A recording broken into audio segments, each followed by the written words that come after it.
Hello everyone. तो UPSC EPFO और APFC का एग्जाम 2 जुलाई 2023 को हुआ है। नाउ उनके सिलेबस में कई सारे कीवर्ड्स थे एंड हर एक कीवर्ड से कई सारे सवाल भी आए हैं। ठीक है, तो आज हम स्पेसिफिकली लेबर लॉस की बात करने वाले हैं। तो अगर दोनों ही पेपर को देखा जाए तो लेबर लॉस से कुछ 10 या 15 सवाल आए हैं। ठीक है, तो अब बात यह है कि यूपीएससी एएलसी का एग्जाम भी ड्यू है, राइट। तो अब एएलसी के एग्जाम के लिए हम इस एग्जाम को अगर देखें तो हम क्या क्या नई नई चीजों को समझ सकते हैं, यूपीएससी किस तरीके से लेबर लॉस को पूछने में बदल रहा है या फिर वो प्रीवियस एग्जाम्स की तरह ही है, उन सारी चीजों को आज हम डिस्कस करेंगे।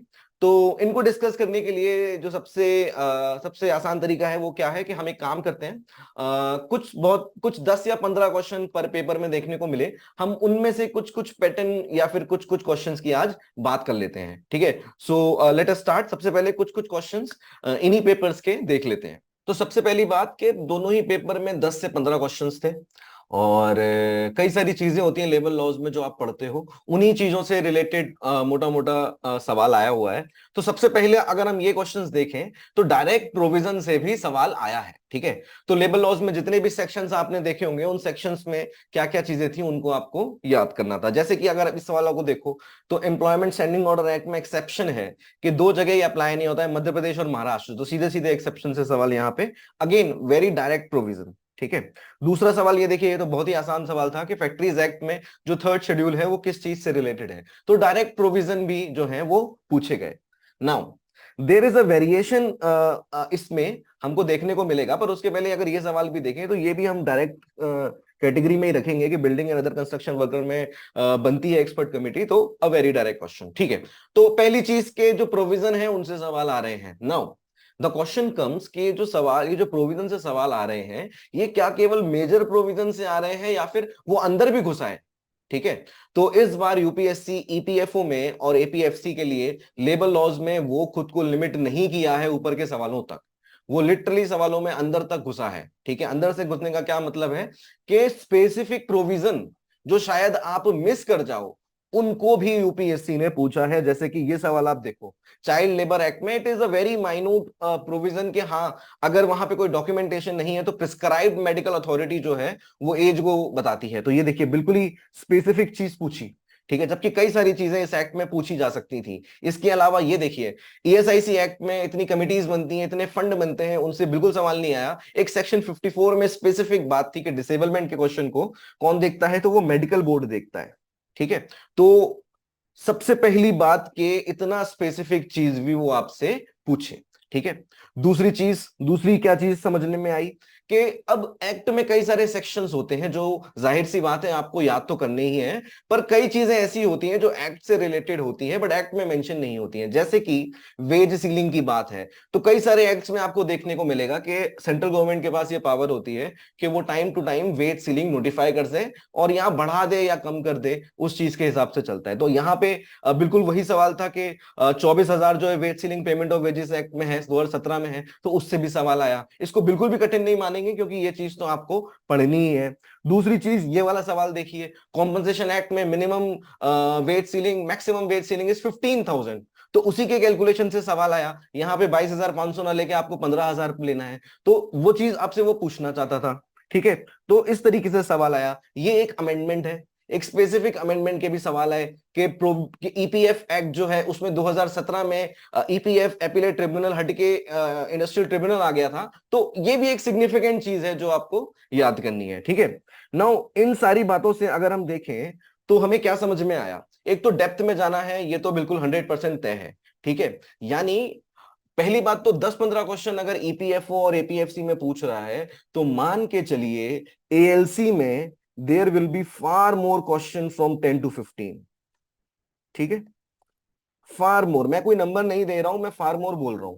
अब बात यह है कि हमने ये क्यों बोल रहे हैं, क्योंकि 2015, 17, 13 का आप पेपर उठाओगे तो मैक्सिमम क्वेश्चन एएलसी के हैं। ठीक है, ओ सॉरी, लेबर लॉ के हैं। ठीक है, नाउ अब जो है आपको सारे ही एक्ट जितने भी लेबर लॉज के जो सिलेबस में आएंगे उन सबको आपको अच्छे से याद ही करना होगा। आप नहीं कर सकते कि ये सेक्शन इतना इंपॉर्टेंट नहीं है, ये सेक्शन इतना इंपॉर्टेंट है। आपको इन डेप्थ जाके याद ही करना होगा और कोई चारा यहाँ पे नहीं है। ठीक है। नाउ दूसरी बात ये यहां पे मैं आपको बोलता हूं कि अब जो लेबर लॉज है इसमें ना एक बहुत बड़ा ड्रॉबैक होता है कि कोई भी एक एक्ट है, कोई भी अगर एक एक्ट है जिसको आप पढ़ोगे उसमें याद करने की चीजें बहुत सारी हैं, राइट। और जाहिर सी बात है इट इज बट नेचुरल कि आप इतना चीजें याद कर ही नहीं सकते। ठीक है। तो एक ड्रॉबैक जरूर है कि आपको उस एक्ट में कई सारी इन्फो को आपको याद करना होगा, पर इसके साथ साथ एक फायदा भी है। ठीक है। एक यहाँ पे फायदा भी है लेबर लॉ में, वो क्या है? वो ये है कि ये ना आर्बिट नहीं है। ठीक है। ये आर्बिट नहीं है। जो भी होगा उस एक्ट में होगा, उस एक्ट में ही आपको याद करना होगा, या फिर उससे रिलेटेड जो चीजें हो रही हैं वही। ऐसा नहीं है हिस्ट्री की तरह के कोई भी चीज उठा के आपको पूछ ली गई। ठीक है। So there is a boundary to the syllabus. ठीक है। बाउंड्री टू द सिलेबस जो भी है उसी एक्ट में है। ठीक है। तो यहां पे हमें यह समझ में आता है कि आपको ना जो चीज सीखनी है यहां पे वो ये है कि आपको ना ये समझना होगा कि आखिर एक एक्ट को अप्रोच कैसे किया जाता है। ठीक है। एक एक्ट को आखिर अप्रोच किया कैसे किया जाता है, आपको यह समझना बहुत बहुत जरूरी है। ठीक है। क्यों? अब बात यह है कि इस अप्रोच का क्या मतलब है।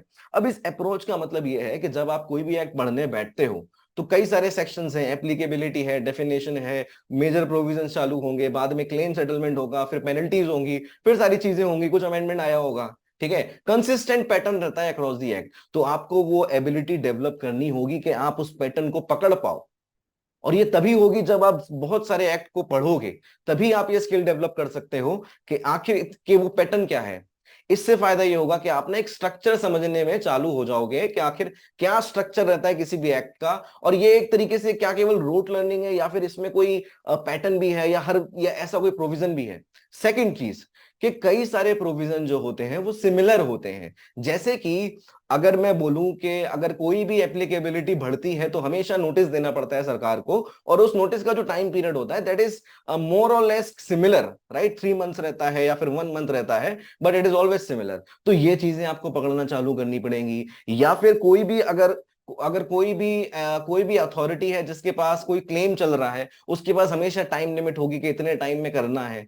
ठीक है। या फिर अपीलेट अथॉरिटी में अगर आपको अपील करनी है तो उसकी टाइम लिमिट होगी। तो ये अक्रॉस द एक्ट जो कंसिस्टेंसी है, जब आप इनको पकड़ना चालू करोगे तभी आप इक्विप्ड होगे कि उस एक्ट की इतनी सारी इंफॉर्मेशन को आप याद कर सको। ठीक है।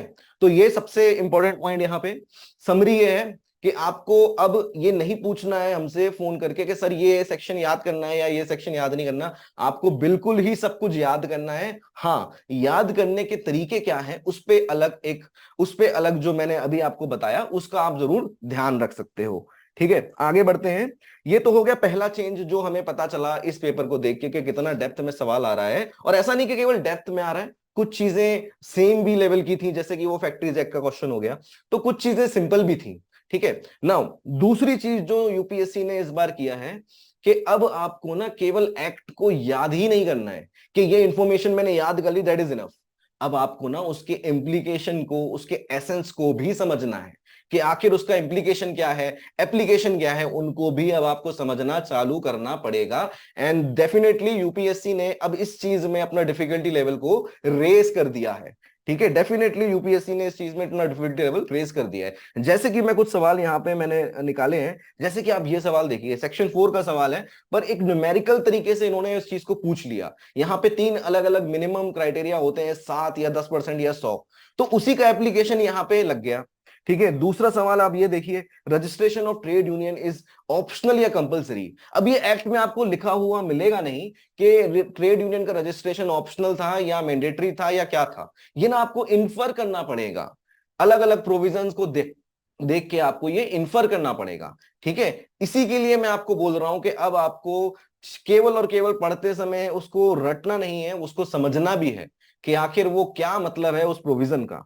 ठीक है। आगे बढ़ते हैं। जैसे कि ये सवाल देखिए, ये न्यूमेरिकल बेस्ड सवाल था, इसमें भी आपको एक्ट का नाम नहीं दिया, पर आईडी एक्ट का सवाल है कि आपको पता होना चाहिए कि लेड ऑफ जो है वो उसको इंक्लूड नहीं करते हैं जब हम ये निकाल रहे हैं। Again application based and they are very good questions. ठीक है। तो इस टाइप के सवाल देखने को मिले। देखिए, राइट ऑफ वर्कर को, स्ट्राइक को बोल दिया कि ये फंडामेंटल राइट है या स्टैच्यूटरी राइट है। प्रोटेस्ट तो हो सकता है fundamental right, but statutory right है स्ट्राइक, क्योंकि आईडी एक्ट में डेफिनेशन है। So this is the implication जो पॉलिटी से जोड़ दिया। जब आप ऐसे पढ़ना चालू करेंगे, अब आपको तभी यूपीएससी के पेपर में जो हमें लग रहा है आपको अच्छा करने का मौका मिलेगा। ठीक है।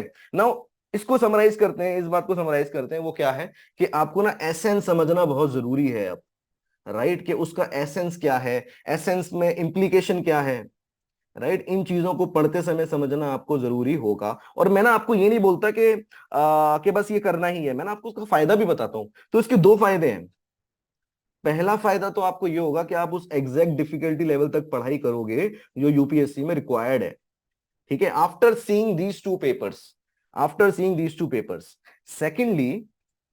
सेकेंडली, जो बात है कि आपको एएलसी के लिए तो बहुत ही अच्छे से पढ़ना पड़ेगा, हर एक चीज को याद करना है। तो उसको याद करने के तरीके में भी ना आपको अब मदद मिलेगी। ठीक है, आपको ना एक तरीके से आप एक्ट को अब डाइजेस्ट करने में अब आपको आसानी होगी कि अच्छा ये प्रोविजन इस तरीके से है, तो ये प्रोविजन इस तरीके से क्यों है। जैसे अभी हमने ही देखा कंपलसरी और ऑप्शनल वाला। तो अब इसी में बात करें तो स्टैंडिंग ऑर्डर जो होता है वो कंपलसरी होता है, मैंडेटरी है। अब स्टैंडिंग ऑर्डर का पर्पस क्या है, एक तरीके से terms and condition of employment जो है वो वर्कर्स को पता चल जाए, तो जाहिर सी बात है वो मैंडेटरी होगा। पर अब ट्रेड यूनियन की बात करें तो ट्रेड यूनियन में एक ये भी समझ में आता है कि सेक्शन 4 में मे लिखा हुआ है, इट मे रजिस्टर। और आगे देखते हैं तो वैल्यूएशन जब रजिस्टर कराने जा रहे हैं तो एसेट एंड लायबिलिटी का अगर आपका पिछला एक साल का क्या कहते हैं आपके पास लेखा जोखा है तो आपको वो भी सबमिट करना होगा। इसका मतलब वो पहले से एग्जिस्ट कर रही होगी, तभी तो एसेट एंड लायबिलिटी का लेखा जोखा होगा, राइट। तो ये सारी चीजें जब आप सोचना चालू करोगे कि अच्छा trade union is not that important as compare to standing order, तभी आप इसको अच्छा करोगे। दूसरी चीज, अगर मैं कॉम्पनसेशन एक्ट का एग्जांपल उठाऊं तो इसमें आप पढ़ते हो कि 5 टाइप की डिसेबिलिटीज होती हैं। अब 5 टाइप की डिसेबिलिटीज में अमाउंट क्या दिया जा रहा है वो सबको अलग से याद करना है। अब केवल याद करना ही काफी नहीं है, आपको ना ये समझना पड़ेगा कि अच्छा ठीक है, डेथ जो है it is not that bigger event as compare to permanent total disablement, क्योंकि परमानेंट टोटल डिसेबलमेंट में आदमी अभी भी जीवित है, यानी उसका कॉम्पनसेशन ज्यादा होना चाहिए क्योंकि वो तो जीवित है। तो ऐसे आप याद करोगे कि डेथ में जो है वो 50% ऑफ मंथली वेजेस होता है और पीटीडी में ये 60% ऑफ मंथली वेजेस होता है। तो नॉट ओनली आप उस डिफिकल्टी लेवल तक पहुंचोगे, आपको चीजों को याद करना भी जो है वो आसान हो जाएगा। ठीक है। तो बिल्कुल अब आप एएलसी की अगर तैयारी कर रहे हैं तो लेबर लॉस के लिए आप अपनी तैयारी को बिल्कुल अपग्रेड करिए और उस प्रोविजन को अच्छे से पढ़िए। ठीक है। Now moral of the story summary ये है कि आप ना कॉम्प्रोमाइज कर ही नहीं सकते लेबर लॉज में। जितना याद करने का डिमांड है उतना आपको याद करना ही पड़ेगा, there is no other option to you guys. ठीक है। सो अच्छे से पढ़िए एंड ऑल द बेस्ट।